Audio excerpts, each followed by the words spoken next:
Un saludo fraternal, amados hermanos de las iglesias Centro, Llano y de toda Venezuela. Aquellos que disfrutan de estos mensajes para el crecimiento espiritual y el fortalecimiento del liderazgo en nuestras iglesias.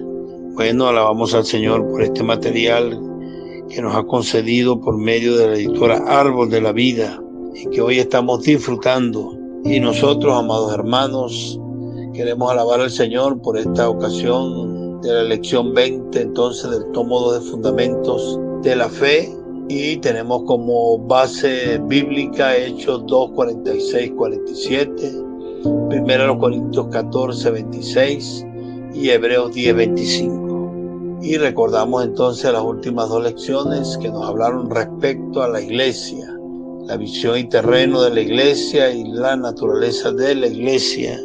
Esta visión nos dará claridad del por qué nosotros debemos tener estas prácticas cristianas, como es, por ejemplo, el reunirnos.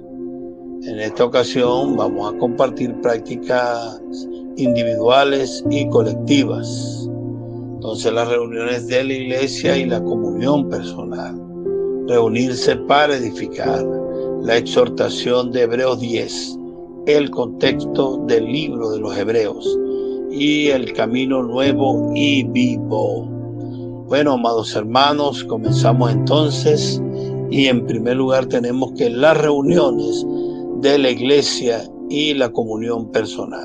Los tres pasajes bíblicos mencionados anteriormente apuntan a una característica común para todo cristiano genuinamente salvo: reunirse con los hermanos en Cristo, aunque eso no signifique dejar de lado nuestra búsqueda personal por Dios.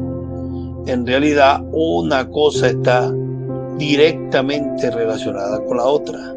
Es decir, las reuniones fortalecerán la búsqueda individual y su comunión personal y diaria con Dios lo llevarán a querer reunirse cada vez más con los hermanos.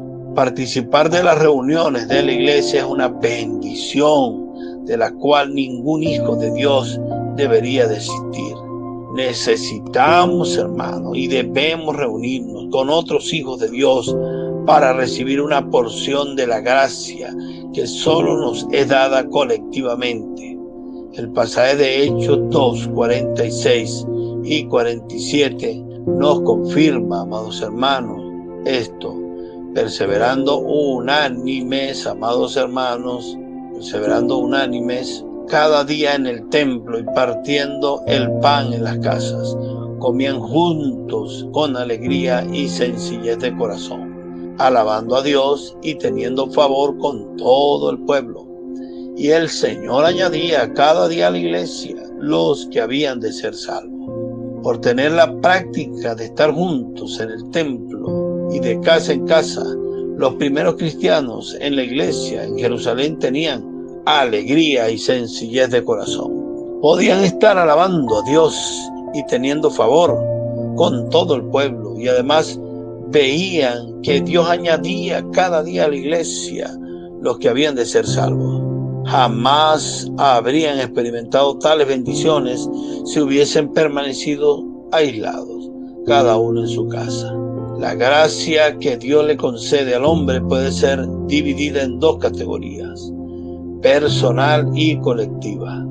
Dios no solo nos da la gracia personal, sino también la gracia colectiva, la cual podemos alcanzar solo cuando nos reunimos.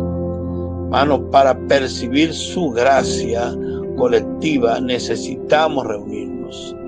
El mismo Señor Jesús, cuando estuvo en la tierra, se reunió continuamente con los discípulos. Ahí vemos en Mateo 5, que dice en el monte, también en el desierto, en Marcos 6, 32 al 34, en una casa, y en Marcos 2:1-2, junto al mar, en 4:1, y en un espacioso aposento, en el 14:15 al 17.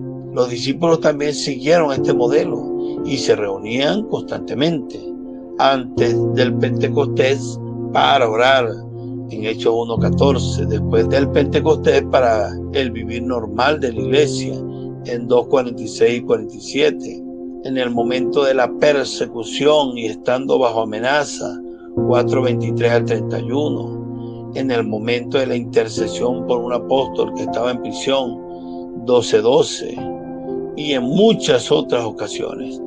Por tanto, después de haber creído, necesitamos satisfacer una necesidad básica: reunirnos con otros hijos de Dios. Ahora, el reunirnos tiene un enfoque, tiene un sentido, tiene un propósito, y es para edificar. Al participar de las reuniones de la iglesia, necesitamos percibir que no debemos ir con las manos vacías, como si fuéramos solos, con la intención de oír mensajes. Dios concedió a cada cristiano dones, amados hermanos. Por eso es tan necesario también recibir la visión y la identidad con los dones que Dios nos ha dado. Por consiguiente, todos tienen al menos un don. El pasaje de 1 Corintios, amados hermanos, 12 nos habla de los dones dados al cuerpo, y el capítulo 14 nos habla de las reuniones, dando a entender que los dones deben ser ejercidos principalmente en las reuniones. El cuerpo hace visible de forma más clara cuando en las reuniones cada miembro ejercita el don o dones recibidos del Espíritu Santo.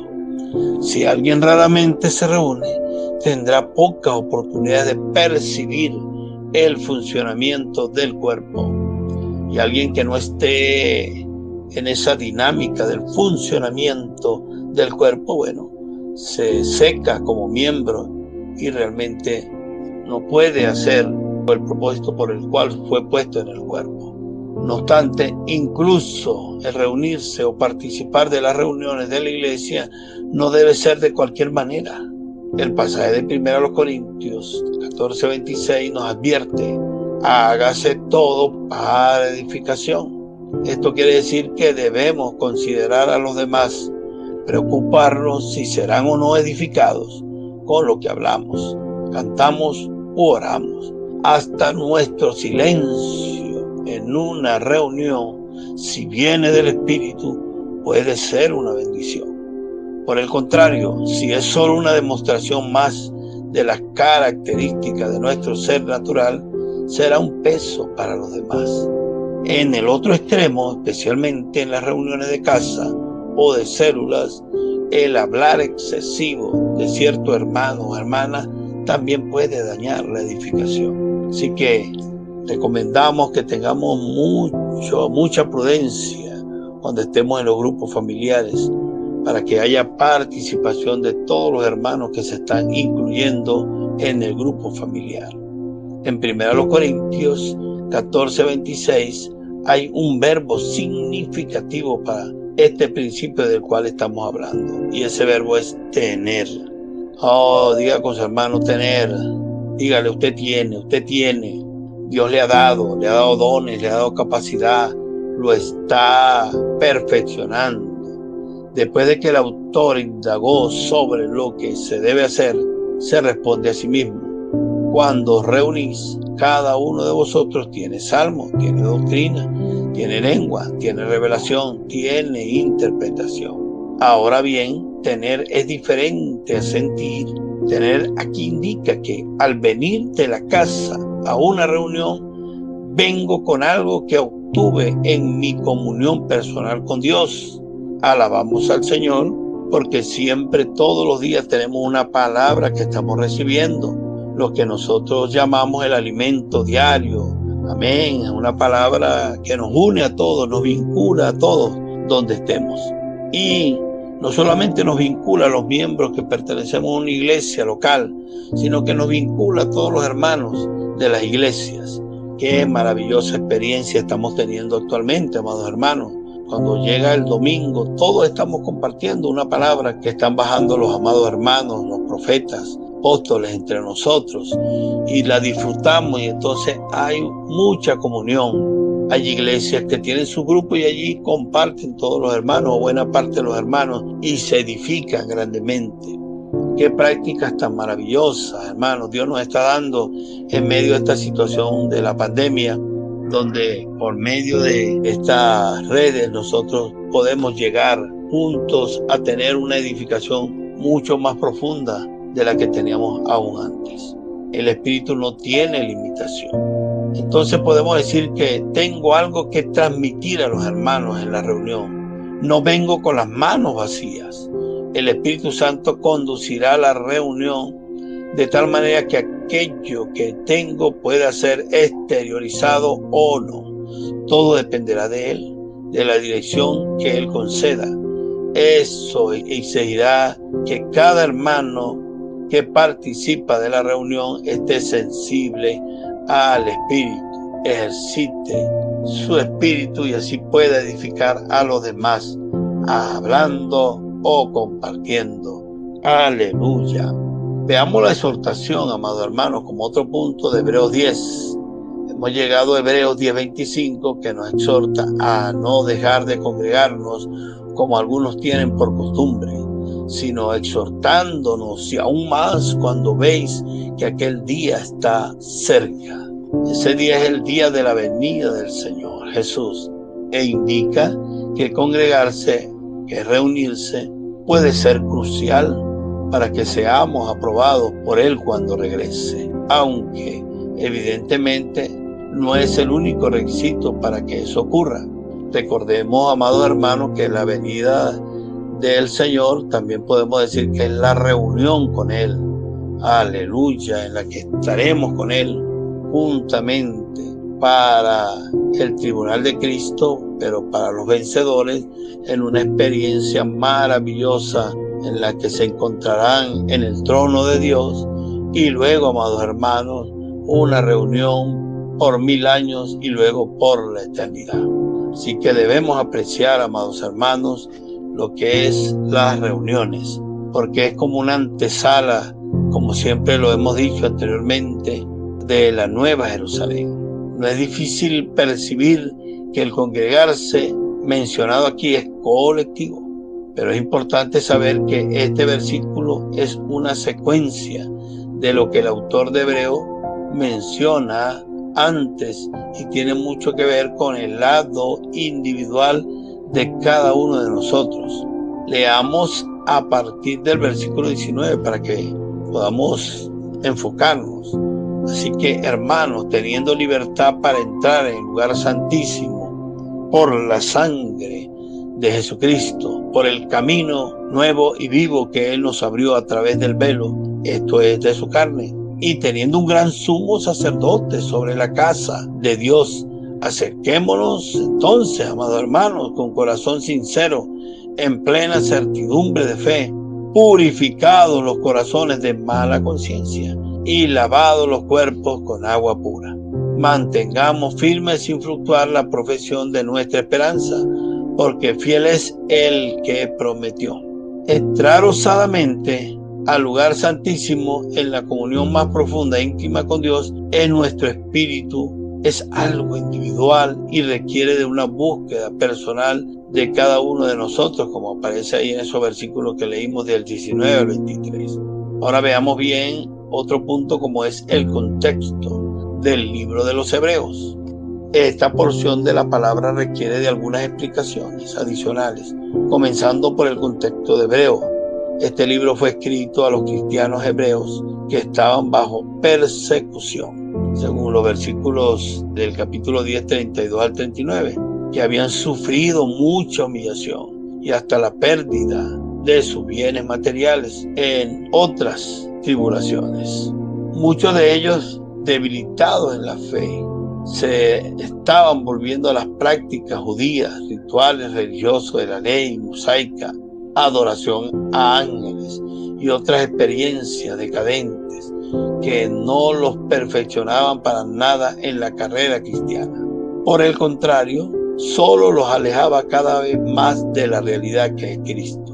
Entonces el autor de Hebreos les muestra que Cristo es muy superior a los ángeles, a los sacerdotes que servían en el lugar santo del templo judío e incluso al sumo sacerdote que una vez al año entraba en el lugar santísimo para hacer las ofrendas por sí mismo y por el pueblo.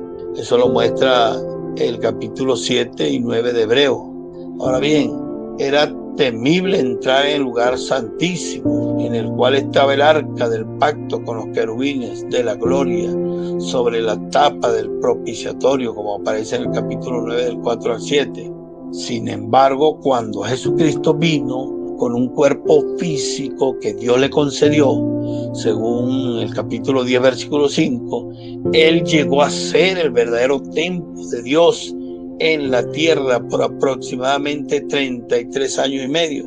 Dios habitaba en Él y en nadie más. El lugar santísimo estaba en su interior. Allí estaba la gloria de Dios.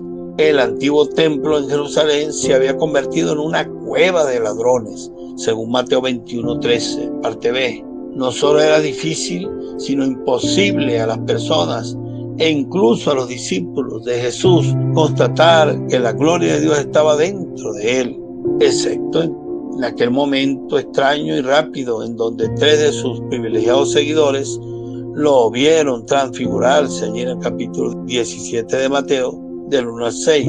La carne de Jesús, según Hebreos 10:20, se había convertido en un velo que impedía que las personas vean tal gloria.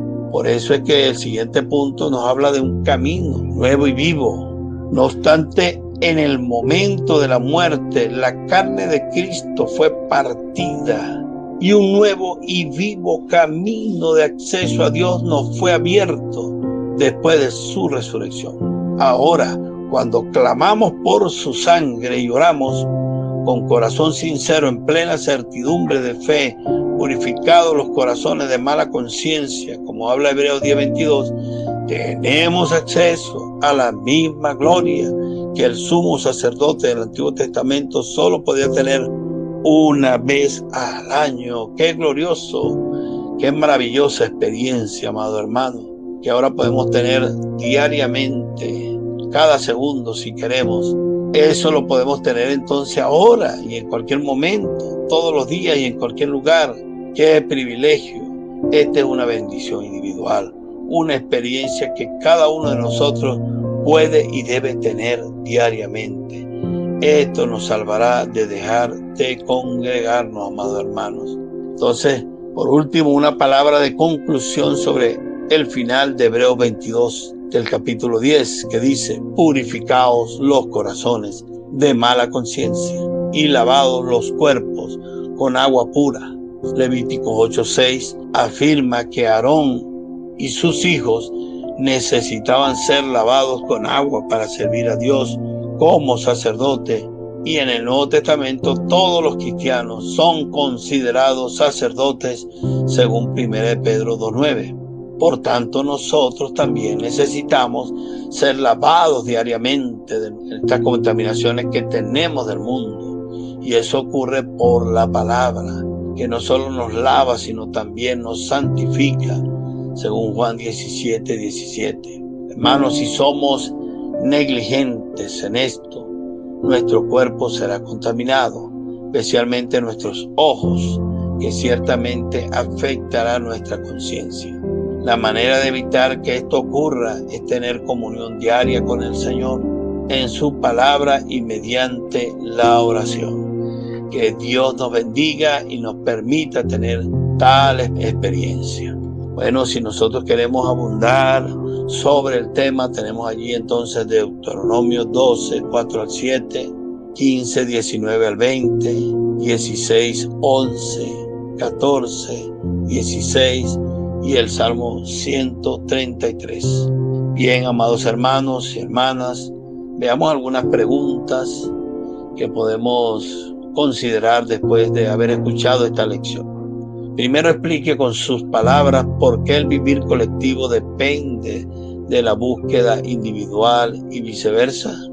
También otra pregunta es: recuerde los pasajes que confirman que el Señor Jesús y los discípulos valoraban las reuniones. En los evangelios y hechos están esta respuesta. Explique el motivo por el cual 1 Corintios 14, 26 enfatiza el verbo tener. Amén. Hable un poco acerca del contexto del libro de Hebreos. Relate si usted ha practicado el nuevo y vivo camino que Jesús nos abrió. ¿Cómo ha evitado que su cuerpo sea contaminado, especialmente sus ojos? Bien, amados hermanos, hagamos una oración de fe, pidiéndole a Dios que nos abra los ojos del entendimiento. Señor Jesús, gracias te damos por esta palabra que usted en su misericordia nos ha dado a nosotros. Queremos recibir esta lección de manera profunda para que ella sea para nosotros una vida práctica y una vida que podamos ayudar a otros a que también tomen este camino maravilloso, como es el de reunirse, principalmente tener un encuentro con usted íntimo, conducir a nuestros hermanos a esta práctica y también llevarlos a las reuniones para que puedan crecer en vida y para que puedan crecer con todos los demás hermanos en comunión. Gracias te damos.